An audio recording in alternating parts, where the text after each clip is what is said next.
In this tutorial, I'm going to be showing you how to use the count, sum, average, and like clause. So let's get started. So I have in my Postgres database a table called products, okay? And I've set this up to have all of these rows. And using the count, what I'm gonna do is count all of these, okay? So that I know the total number of rows in my current table. So for that, I will use select count, and you can do this in two ways. You can use asterisk or specify a column name, but I'm going to use asterisk, and then from products. Okay, so I'm going to save this and I'm going to send a request, and as you can see, I have a count of 10, which is the number of rows in my database right now.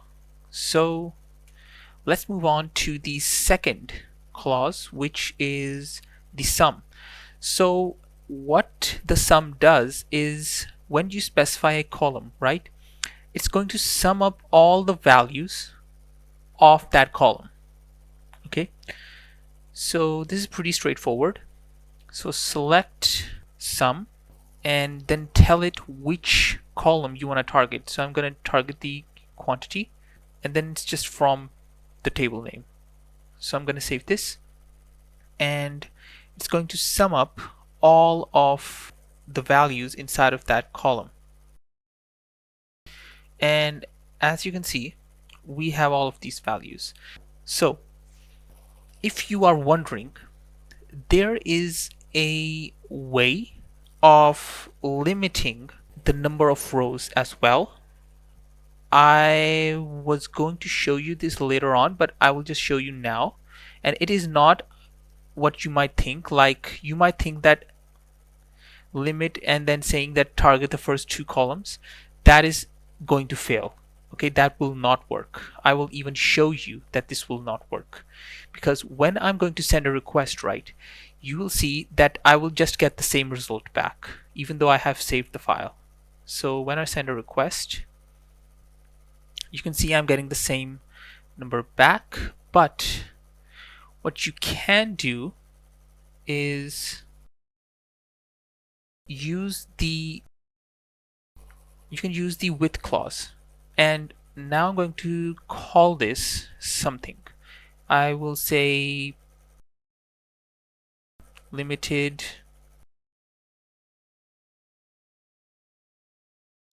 quantity, okay? And then I will say as, and I can just give it another query inside of this. That will be select quantity from products, okay?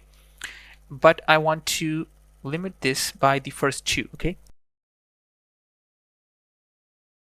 So I'm going to take this, I'm going to take quantity, and I'm going to put it here, because this will give me the quantity column back, and I will tell it that select the quantity column and sum up that value from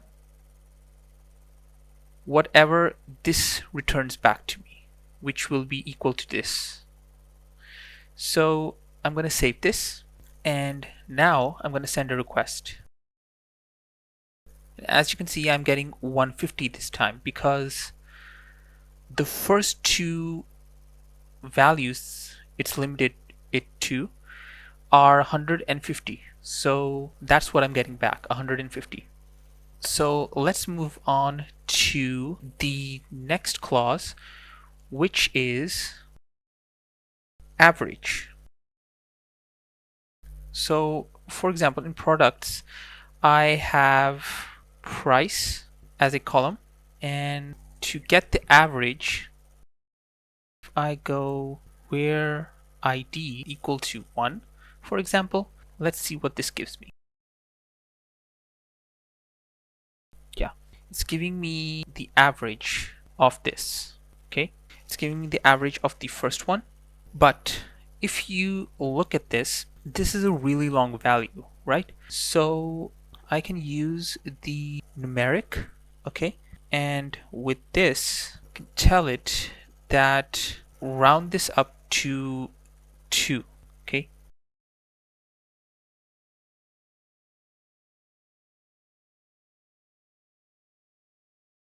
And it's rounded up to 2. So this is giving you the average of the first row, okay? So the next thing we're going to talk about is the like. And this one's actually really useful. And for this, I will change this to name, okay? Oh, it's products.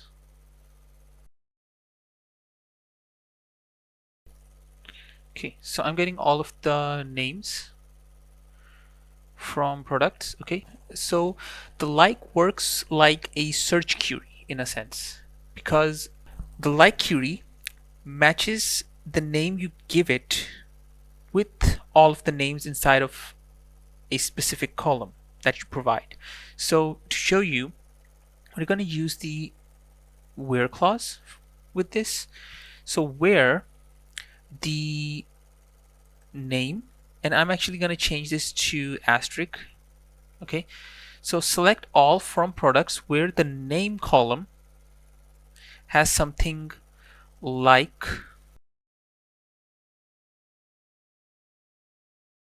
the word smart in it. So a name that has something like the word smart in it. So here we saw that we had all of these. So we have smartphone and smartwatch. So when I send a request, you will see we have gotten smartphone and smartwatch both, but let me make this a small s. Okay, so s, and I'm going to send this request again. And this time you'll see that I didn't really get anything. The reason for that is that this is case sensitive, meaning a uppercase or lowercase will mean different things to this. So you can change that. What you can do here is add a I like, okay? So I'm going to save this, and what this is going to do is make it case insensitive. And what that does, if I send a request, you will see even though I ended up adding a lowercase s, I still got a uppercase match with it, okay? So that makes it case insensitive. So there are other things you can do with this as well, okay? For example, I'm going to take smart as it is, but first what I'm going to show you is that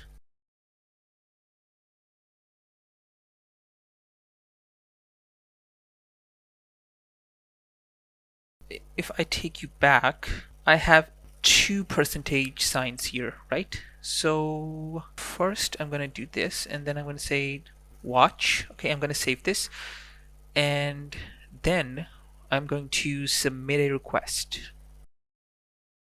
Okay, so what happened is that because of this, we ended up matching the last part of the name rather than the first part, and we got a result according to that match. So if I change this to, let's say, this for example, okay, so what this is doing is it's going to match the first part of the name now, but this won't work. You'll see what I mean.